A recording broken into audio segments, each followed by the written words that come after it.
Class 12 admission of new partner वाले chapter में अब हम लोग क्वेश्चन नंबर 30 आपकी बुक का, प्रोफेसर राठी की बुक का क्वेश्चन नंबर 30 कर रहे हैं। ठीक है, इस क्वेश्चन में खासियत है, आपने देखा होगा कि अभी तक हमने जितने भी क्वेश्चंस किए हैं उनमें हमें एक पुराने फर्म की यानी पुराने पार्टनर्स की बैलेंस शीट दी हुई थी। इस क्वेश्चन में हमें पुराने पार्टनर्स की बैलेंस शीट दी नहीं गई है, लेकिन उस बैलेंस शीट की जो जानकारी है, इंफॉर्मेशन है कि पुरानी एसेट्स और लायबिलिटीज की, देखिए पुरानी एसेट्स और लायबिलिटीज हमें बैलेंस शीट में मिलती है और जब नया पार्टनर आता है तो हम पुरानी एसेट्स और लायबिलिटीज का मूल्यांकन, रिवैल्यूएशन, पुनर्मूल्यांकन करते हैं, यानी इसके लिए बैलेंस शीट का होना जरूरी है। अब यह बैलेंस शीट नहीं दी गई है, लेकिन बैलेंस शीट की सारी जानकारी, सारी इंफॉर्मेशन दी गई है। इस क्वेश्चन में रमेश, मुकेश और महेश तीन साझेदार है, तीन पार्टनर है और ये तीनों पुराने हैं, तीनों ओल्ड पार्टनर हैं और श्याम एक नया पार्टनर बन के आ रहा है। ठीक है, और हम हमारे तीनों अकाउंट बनाएंगे जो हमेशा बनते हैं। जैसे आपका पहला अकाउंट आपको पता ही है कौन सा बनेगा, रिवैल्यूएशन अकाउंट। ठीक है, दूसरा अकाउंट जो बनेगा वो आपका बनेगा कैपिटल अकाउंट, जो चार लोगों का बनेगा, रमेश, मुकेश, महेश और श्याम। ठीक है,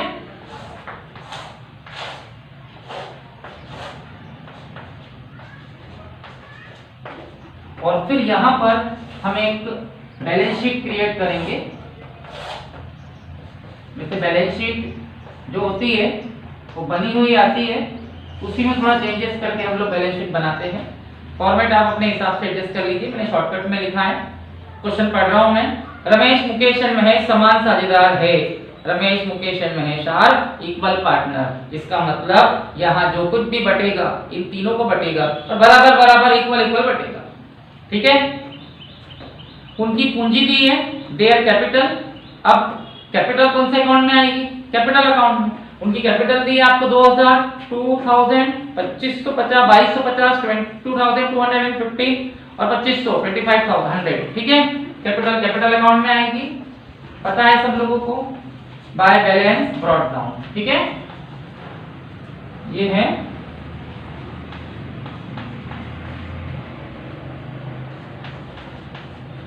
उन्होंने श्याम को साझेदार बनाया। They admitted Shyam as a new partner for 1/4 share. Shyam को 1/4 भाग देकर साझेदार बनाया है। ठीक है, वह यानी श्याम ख्याति प्रीमियम के, गुडविल प्रीमियम के 1800 रुपए ला रहा है और पूंजी के, कैपिटल के 2000 रुपए ला रहा है। ठीक है, ऐसा तो होता ही है। इंग्लिश वाले बच्चे, they admitted Shyam as a new partner upon payment in cash 1800 rupees for premium on goodwill and 2000 rupees for his capital। मतलब नया पार्टनर कैपिटल के 2000, 2000 ला रहा है और ख्याति के, गुडविल के वो ला रहा है 1800 रुपए, 1800। तो पुराने पार्टनर उसके द्वारा लाई हुई गुडविल को आपस में डिस्ट्रीब्यूट कर लेंगे, बांट लेंगे और पुराने पार्टनर का जो अनुपात है, रेशो है, वो बराबर बराबर है, आधा इक्वल इक्वल है। तो हम लिखेंगे बाय गुडविल। अब तीन लोगों में 1800 रुपए, 1800 रुपीज कैसे बांटे जाएंगे? हो गया। अब नया पार्टनर कैपिटल के कितने पैसे ला रहा है, कितना कैश ला रहा है? 2000 रुपए। तो हम उसे लिखेंगे बाय कैश और उसको उसी के अकाउंट में शो करेंगे। हो गया। अब आपको बैलेंस शीट तो दी नहीं गई है, लेकिन बैलेंस शीट की जानकारी दी गई है। ठीक है, और वो क्या है कि पुराने फर्म के दायित्व 3500 के थे। तो liabilities of old firm of amounting 3500, यानी पुराने फर्म के जो दायित्व थे, लायबिलिटीज थी वो 3500 की थी, 3500 की थी। और लायबिलिटीज जो होती है ना वो बैलेंस शीट में जाती है। तो आप लायबिलिटी साइड में लिख देना, लायबिलिटीज दायित्व 3500, 3500, ये पुराने फर्म की लायबिलिटीज है।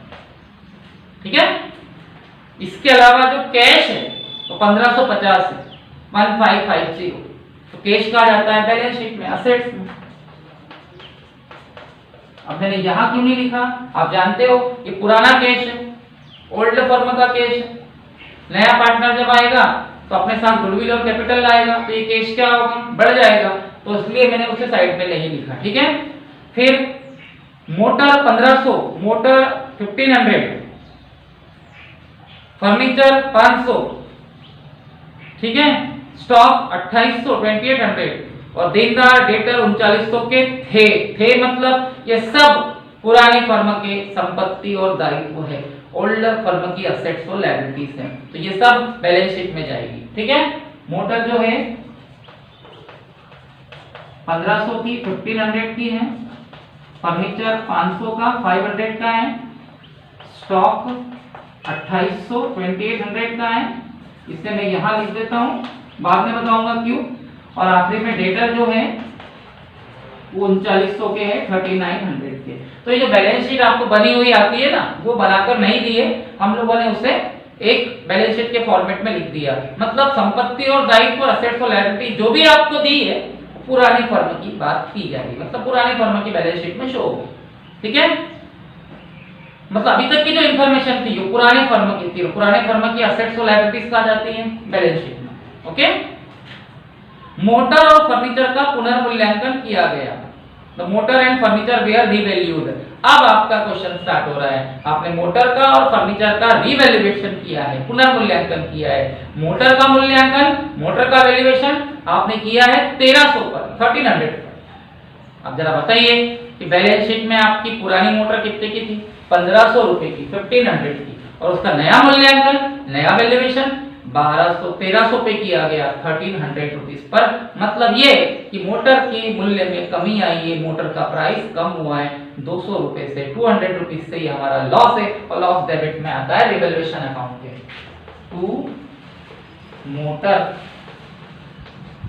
ठीक है, और फर्नीचर का मूल्यांकन, फर्नीचर का रिवैल्यूएशन 430 पे किया गया, 430 पे किया गया, मतलब पहले वो कितना था 500 रुपए, 500, अब वो कितना है 430, 430, यानी 70 रुपए, 70 रुपए से फर्नीचर आपका डाउन हुआ है। ये भी नुकसान है, ये भी लॉस है, ये भी डेबिट में आएगा। ठीक है, हो गया। अब आप देखिए, इसके अलावा हमारे क्वेश्चन में कुछ भी नहीं है, तो यहाँ डेबिट का टोटल 270 है, तो क्रेडिट का भी 270 आना चाहिए, लेकिन क्रेडिट में कुछ भी नहीं है, लॉस ही है। डेबिट में लॉस आता है, लॉस जाता है, तो क्रेडिट में अगर कुछ नहीं है मतलब फर्मों को लॉस हो रहा है, और वैसे भी क्रेडिट साइड कम पड़े तो लॉस ही कहलाता है। ठीक है, लॉस निकल जाएगा आपका, और ट्रांसफर करेंगे कैपिटल अकाउंट में 270, और इस लॉस पर किस किस का अधिकार होगा, किस किस को ये लॉस सफर करना पड़ेगा, रमेश, मुकेश और महेश को। प्रॉफिट भी इन तीनों को ही मिलेगा, लॉस भी इन तीनों को ही वहन करना पड़ेगा, सफर करना पड़ेगा। तो इन तीनों का जो अनुपात है, रेशो है, वो आपस में बराबर है, इक्वल है। इसका मतलब ये लॉस इन तीनों को बराबर बराबर इक्वल बांटा जाएगा, 90 90 90।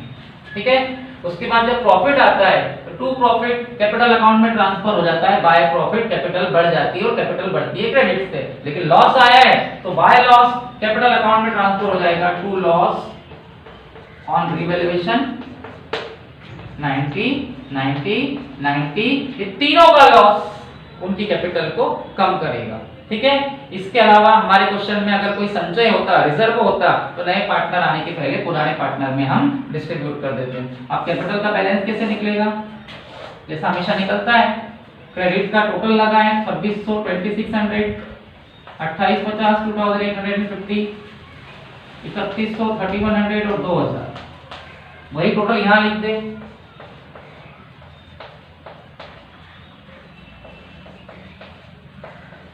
ठीक है, और देखिए रमेश के पास, महेश के पास और मुकेश के पास इतनी कैपिटल थी, इतना उनको गुडविल मिला, तो आज उनकी कैपिटल इतनी है, जिसमें से लॉस कम हो जाएगा, क्योंकि लॉस उनके कैपिटल को कम कर देगा।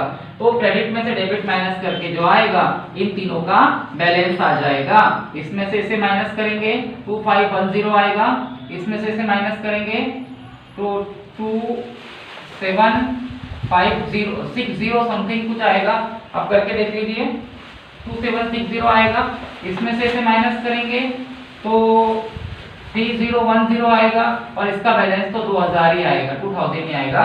और ये इन चारों की नई कैपिटल है।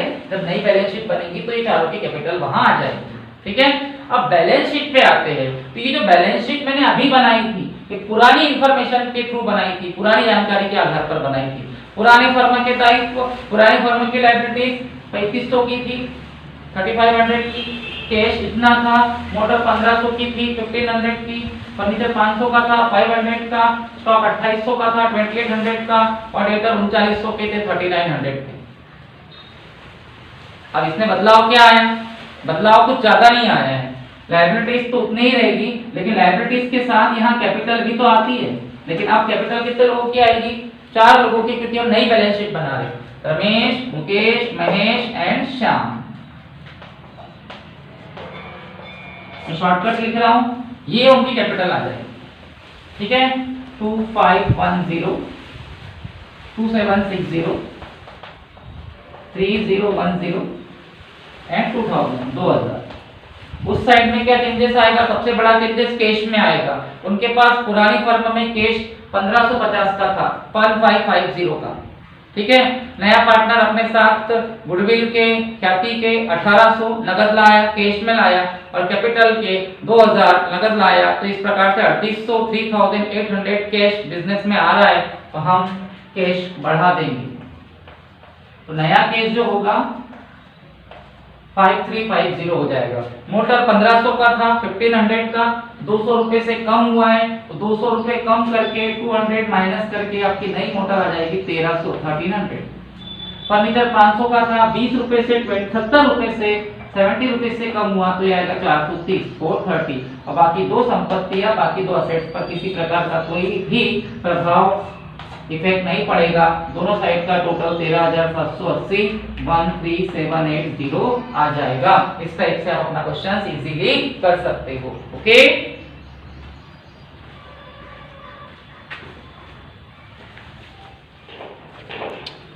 चलिए अब हम क्वेश्चन नंबर 24 करेंगे। क्वेश्चन नंबर 24 जो है अमर बसंत वाला है, और इस क्वेश्चन में लास्ट लाइन आपको केवल पुनर्मूल्यांकन खाता बनाना है। ओनली में और रिवैल्यूएशन अकाउंट, आपको केवल एक रिवैल्यूएशन अकाउंट ही बनाना है। ठीक है, तो हम भी यहां सिर्फ और सिर्फ रिवैल्यूएशन अकाउंट बनाएंगे। ठीक है, only one account, revaluation account.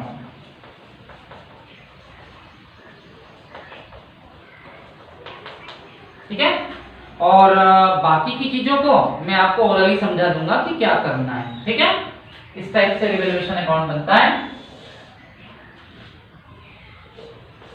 Particular amount, particular amount. Okay, ये तो एक बैलेंस। सबसे पहली बात तो अमर और बसंत एक फर्म में साझेदार है। Amar and Basant are partner in a firm.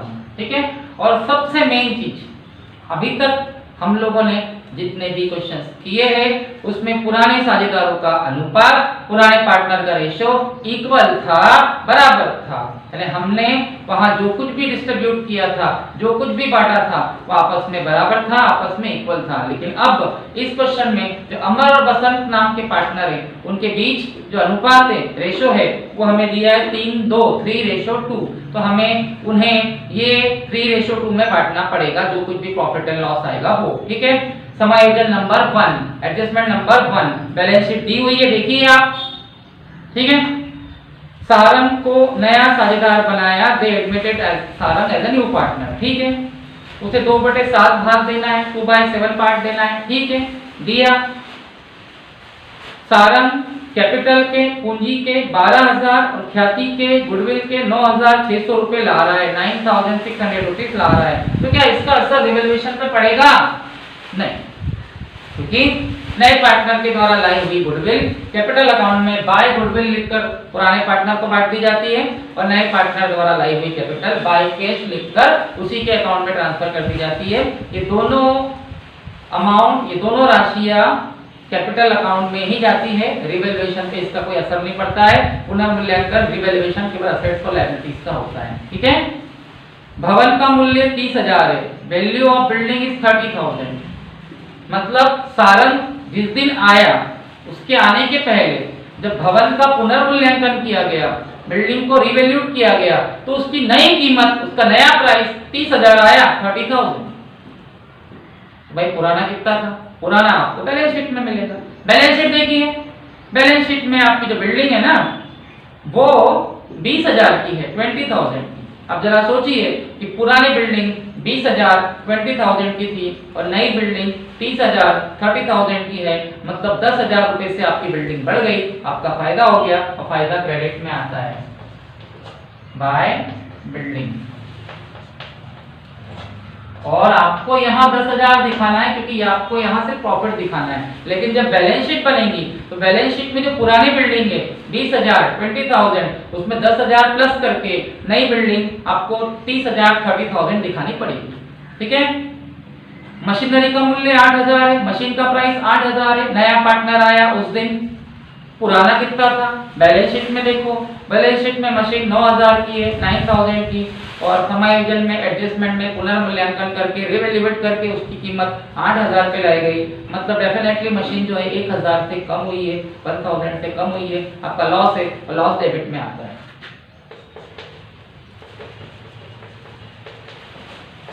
और जब बैलेंस शीट बनेगी, बैलेंस शीट में मशीन की कीमत में से 1,000 माइनस करके 9 की मशीन 8,000, 9 की मशीन 8,000 की दिखानी पड़ेगी। ठीक है। स्टॉक का मूल्य 22,500 है, स्टॉक की वैल्यू 22,500 है। आप पुराना स्टॉक देखिए, आपका पुराना स्टॉक जो है 25,000 का है, 25,000 का है, और नया स्टॉक को दे रहा है 22,500, 22,500। तो डेफिनेटली स्टॉक भी कम हो रहा है 2,500 से, 2,500 से। आपका लॉस है, नुकसान है, असेट्स कम हो रही है, संपत्ति कम हो रही है, डेबिट में आएगा।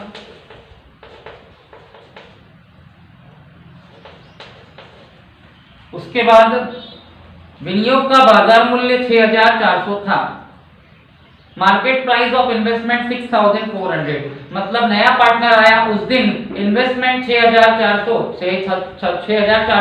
6,400 का हो गया। पुराना कितना था? बैलेंस शीट में देखिए, तो बैलेंस शीट में पुराना विनियोग, पुराना इन्वेस्टमेंट 8,500 का, 8,500 का। तो 8500 का विनियोग 6400 पे आया, 8,500 का इन्वेस्टमेंट 6,400 पे आया। तो इन दोनों के बीच में 2,100 रुपए का गैप आया, और वो 2,100 रुपए का गैप जो है इन्वेस्टमेंट की कीमत को, विनियोग के मूल्य को कम कर रहा है। नुकसान है, लॉस है, संपत्ति असेट्स कम हो रही है।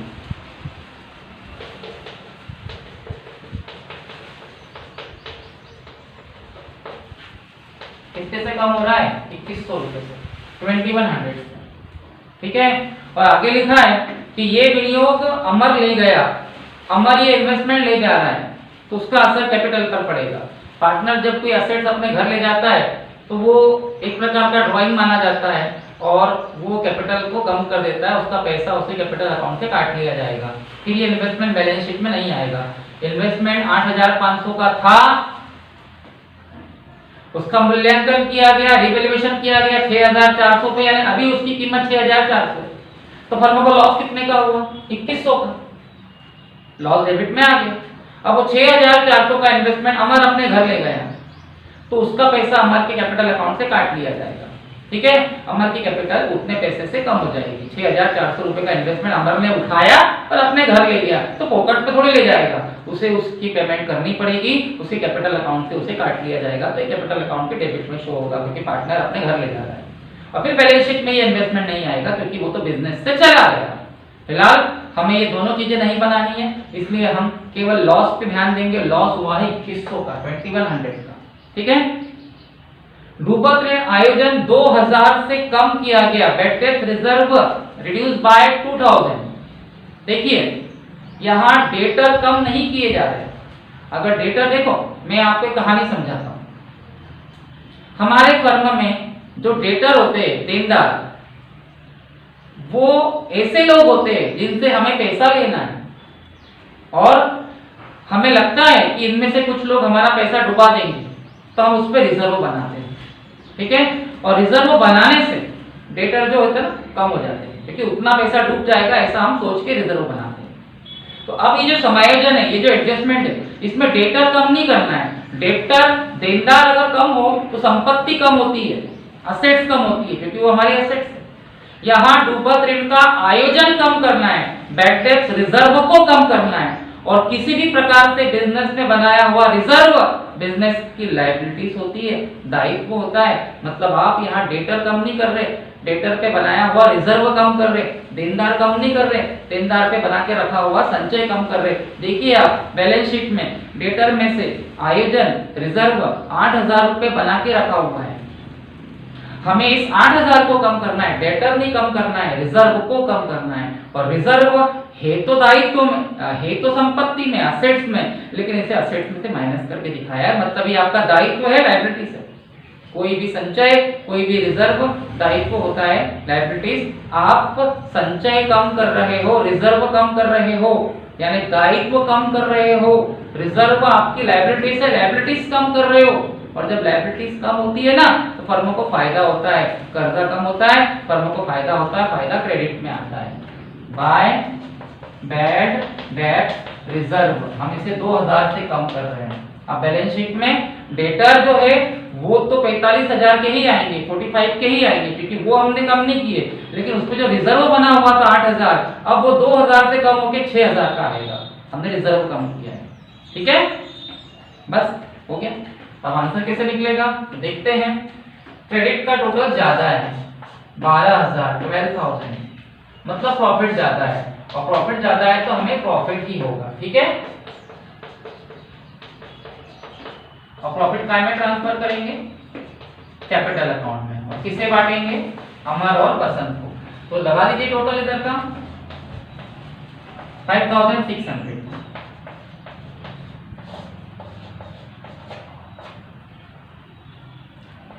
6,400, 6,400 का आपको प्रॉफिट हो जाएगा। क्रेडिट में से डेबिट माइनस करेंगे, और अब 6,400, 6,400 अमर और बसंत को हम बांटेंगे 3:2 में, 3:2 में, ठीक है। तो इसे 5 से भाग दे दे, 5 से डिवाइड कर दे, 5 1 5, 5 2 10, 5 8 40, 5 0 0, ठीक है। इसका इससे मल्टीप्लाई करें,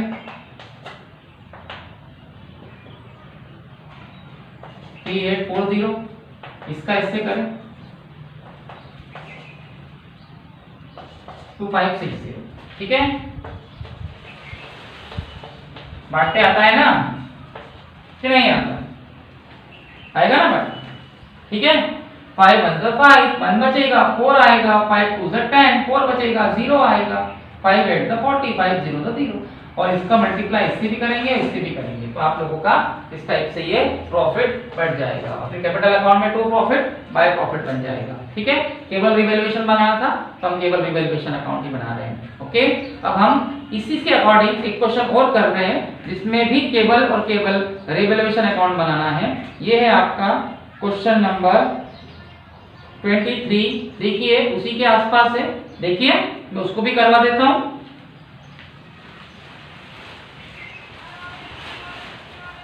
अब उस क्वेश्चन में भी आपको केवल रिवैल्यूएशन अकाउंट बनाना है। रूल्स के अकॉर्डिंग जाएंगे। अरुण और वरुण वाला है, मिला? यस, अरुण और वरुण 2/3 और 1/3 में साझेदार है। Arun and Varun are partner 2/3 and 1/3, ठीक है। मतलब अरुण और वरुण को जो भी बांटेंगे वो 2/3 1/3 में बांटेंगे। उन्होंने तरुण को पार्टनर बनाया है, ठीक है। अब आप लोगों को ना केवल पुनर्मूल्यांकन खाता रिवैल्यूएशन अकाउंट बनाना है। जनरल एंट्रीज पूछी है पर जनरल एंट्रीज आप रहने दे, केवल रिवैल्यूएशन अकाउंट बनाना है, तो बना देते हैं। रिवैल्यूएशन अकाउंट कैसे बनेगा देखते हैं।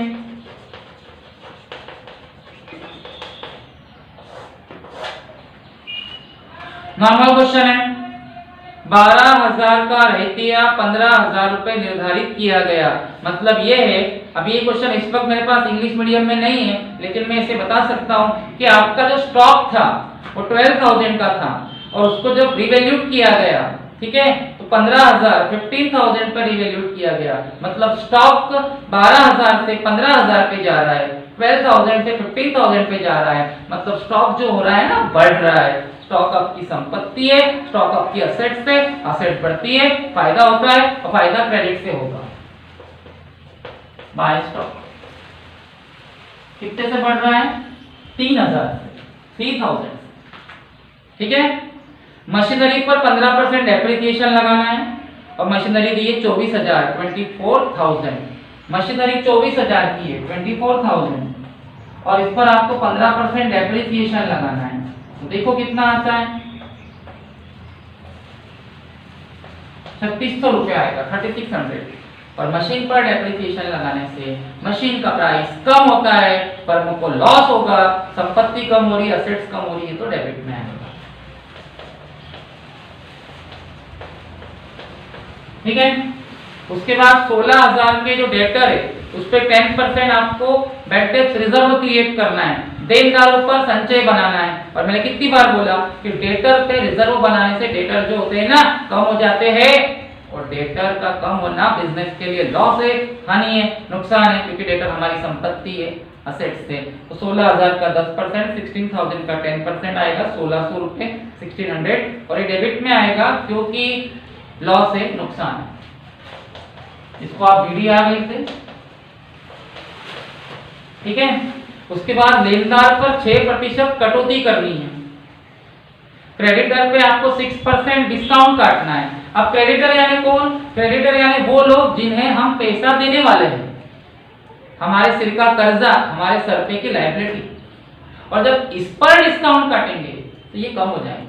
और भैया जब लायबिलिटीज कम होती है ना तो फर्म को फायदा होता है। तो लेनदार क्रेडिटर 10,000 के हैं, उसका 6% काट कर, 6% डिस्काउंट काट कर, यानी 600 रुपए डिस्काउंट काटा गया, मतलब क्रेडिटर जो है 600 रुपए से कम हो जाएंगे, और 600 रुपए से क्रेडिटर कम हो रहे हैं। देखिए हमें देने वाले कम हुए तो नुकसान है, और हमसे लेने वाले कम हुए तो फायदा है।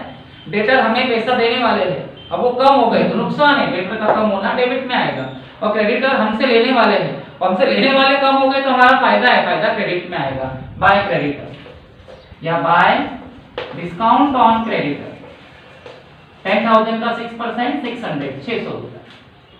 उसके बाद 5,000 रुपए का फर्नीचर हिसाब में लाया गया। 5,000 रुपीज का अनरिकॉर्डेड फर्नीचर रिकॉर्ड किया गया, यानी आपके पास ये फर्नीचर पहले था लेकिन वो आपके हिसाब में, आपके काउंटिंग में नहीं आ पाया।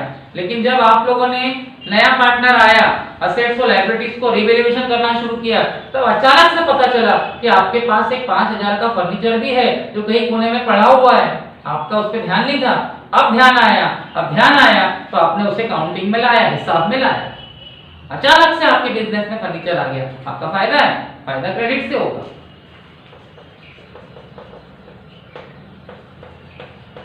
ठीक है।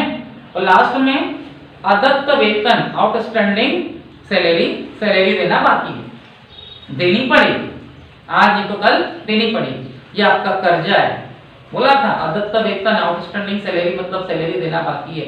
अचानक से कर्जा है, कर्जा जब आ जाता है, लायबिलिटीज जब आ जाती है तो नुकसान होता है। ठीक है। आपको पता चला कि सैलरी देना बाकी है, आपके सिर पे कर्जा हो गया, लायबिलिटीज हो गई, और लायबिलिटीज जब बढ़ती है ना तो फर्म को नुकसान होता है, नुकसान डेबिट में आएगा। टू आउटस्टैंडिंग सैलरी 1,000 रुपये, 1,000 रुपीज हो गया। आंसर कैसे निकलेगा? जहां तक मुझे लग रहा है भैया क्रेडिट का टोटल ज्यादा है। ठीक है। 8,600, 8,600, तो फर्म को प्रॉफिट होगा जो ट्रांसफर करेंगे कैपिटल अकाउंट में, और बांटेंगे केवल अरुण और वरुण को। अब कितना प्रॉफिट होगा? डेबिट का टोटल लगा दीजिए आप, 5,200, 6,200,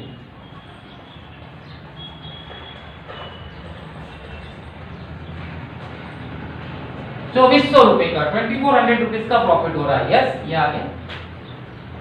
और इसे बांटा जाएगा अरुण और वरुण में। कैसे? 2/3 and 1/3।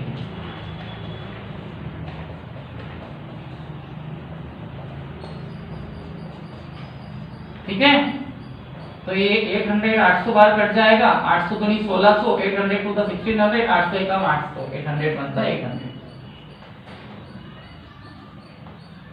इस टाइप से आपको रिवैल्यूएशन अकाउंट बनाते आना चाहिए। ओके।